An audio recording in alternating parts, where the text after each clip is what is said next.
જે એમ કેતા હોય કે સિંહના ઠેકાણા ન હોય, ઈ સિંહના લગ્ન કરાવી દ્યો એટલે સિંહ જ ઠેકાણે થઈ જાય.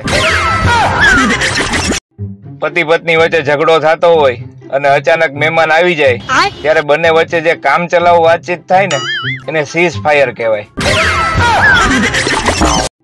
માવો અને ગુટખા ખાવા વાળા ઉચ્ચ સંસ્કારી હોય છે. એ મોટા ભાગે મૌન જ રહે છે અને ત્યારે જ બોલે છે ત્યારે કોઈ વાતની કિંમત એના માવા કરતા વધારે હોય.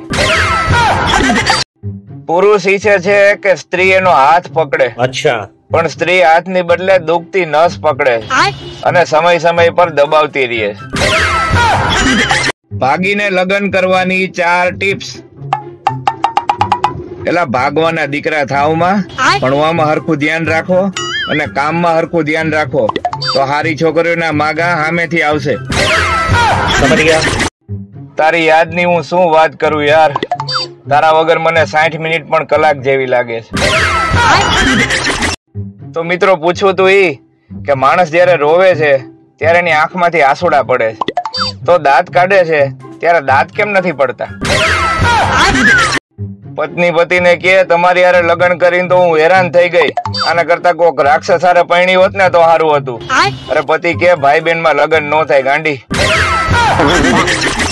પુરુષ ગમે એટલો બહાદુર કેમ ન હોય, પણ 1500 રૂપિયા વાળી વસ્તુને 200 રૂપિયામાં માગવાની હિંમત તો સ્ત્રી જ કરી શકે. તમે લગ્ન કરી લ્યો ને સાહેબ, પછી આખી દુનિયામાંથી કોઈનાથી તમને ડર ન લાગે સિવાય કે તમારી પત્ની. લોકો કહે છે કે તમે પ્રેમ વગર ન જીવી શકો, પણ મારું માનવું છે કે પાણી વધારે જરૂરી છે. એક ભાઈ મને કે આ બરોડા થી વડોદરા કેટલું દૂર છે? મેં કીધું જેટલું મુંબઈ થી બોમ્બે થાય ને એટલું. આપણી તકલીફ જ ઈ છે સાહેબ, જીભ થી વધારે ખવાઈ જાય છે અને સજા દોડાવી દોડાવીને પગને આપી છે. સાસુ માં કે જમાઈ પેલા તો તમે જાજુ જમતા, હવે કેમ ઓછું જમો છો?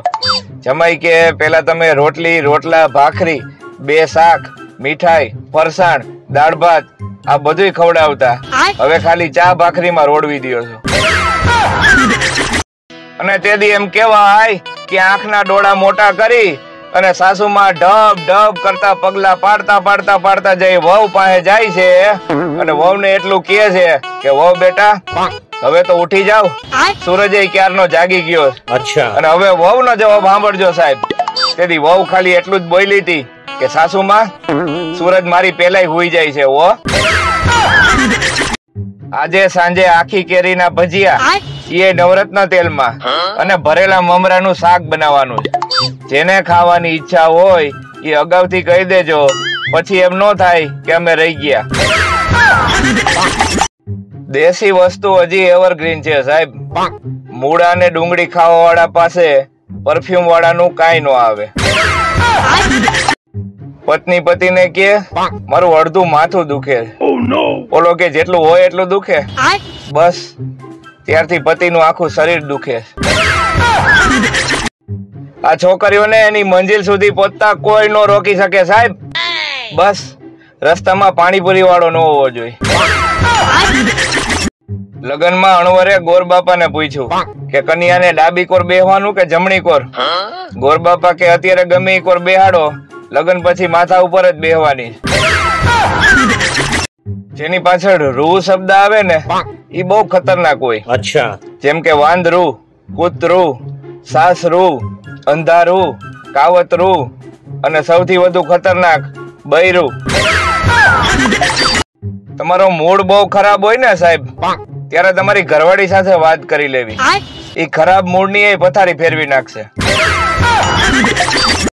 કાલે એક પપ્પાની પરી પેટ્રોલ પંપ ઉપર 15 મિનિટ લાઈનમાં ઉભી રહી. પછી વારો આવ્યો ને ત્યારે ઓલાએ કીધું કે બેન તમારું બાઇક તો ઇલેક્ટ્રિક છે. પતિનો મોબાઈલ ચેક કરી અને પાછો આપતા આપતા પત્ની પતિને કહે બાકી બધું તો બરોબર છે, પણ આ રમલો ગેરેજ વાળો તમને કેમ પૂછે છે કે જયમાં કે નહીં? આ વાંઢાઓ પાસે દીકુ ને ચકુ ભલે ન હોય, પણ 10 કલાકની શાંતિ વાળી ઊંઘ હોય છે.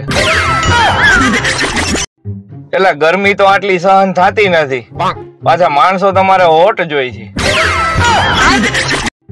પત્નીને વાવાઝોડું કેવા વાળા મારી આ વાત કાન ખોલીને સાંભળી લેજો અને બોલવામાં ધ્યાન રાખજો, કારણ કે કોઈને હોય એવું ન કહેવાય ભાઈ. પતિ કે આ રોજ શું એક ને એક બટેટાનું જ શાક બનાવવા રાખસ, જરાય નથી ભાવતું. હવે પત્ની કે રોજ એક ને એક કાચી પાતરીનો માવો ખાવ છો ને તોય ભાવે છે ને, ખાઈ લ્યો છાનમુના. જલસા તો લગન પેલા હોય છે મારા વાલા, લગન પછી તો દૂધીનું શાક ખાઈને કેવું પડે છે. તારા હાથમાં તો જાદુ છે હો. જયલાએ ગામડે ફોન કરીને માજીને સમાચાર આપ્યા કે વહુને ટાઇફોઇડ આવ્યો. માજી તો બહુ રાજી થયા કે હારું હારું. લગન ને 8 વર્ષ થયા હતા, બિચારીને હજી કઈ નહોતું. એક જાહેર સૂચના, કોઈ છોકરીની ફ્રેન્ડ રિક્વેસ્ટ આવે તો એને ખાલી ફ્રેન્ડ રિક્વેસ્ટ તરીકે જ જોવી, રૂપિયો નાળિયેર તરીકે નહીં. એક ભાઈ મને વાત કરતા હતા કે જીવનમાં વડલા જેવું બનાય કે જે બધાને છાંયો આપે, આસો પાલવ જેવું નહીં. ઠીક હે. એ ભાઈને મેં ખાલી એટલું જ કીધું કે તમે ઘરમાં તોરણ છે ને બંધાવો છો, તો મને કે આસો પાલવના. તો મેં કીધું તમને કઈ તમારી મરજી મુજબ જ બધા કામ ન આવે. કોકના એક્ટિવામાં 3 જણીઓ બેહીન જાતી હોય, પાછું સ્ટેટસમાં લખે કે સિંહણ તો એકલી જ શોભે. તું રેવા દે બેન. પત્ની પતિને કહે તમે મને 500 રૂપિયા આપો તો હું તમારા લાખો રૂપિયા બચાવવાની વાત કરું. અચ્છા. ઓલાય 500 રૂપિયા આપ્યા. કે ઠીક હે કે જે આવી રીતે તમારી પાસે પૈસા માંગે ને એમ આપી ન દેતા, નકર તમારા લાખો રૂપિયા વયા જાય, બૂચ મારી જાય. હિપકા ભરી ભરીને રોયા મારા ભાઈબંધ.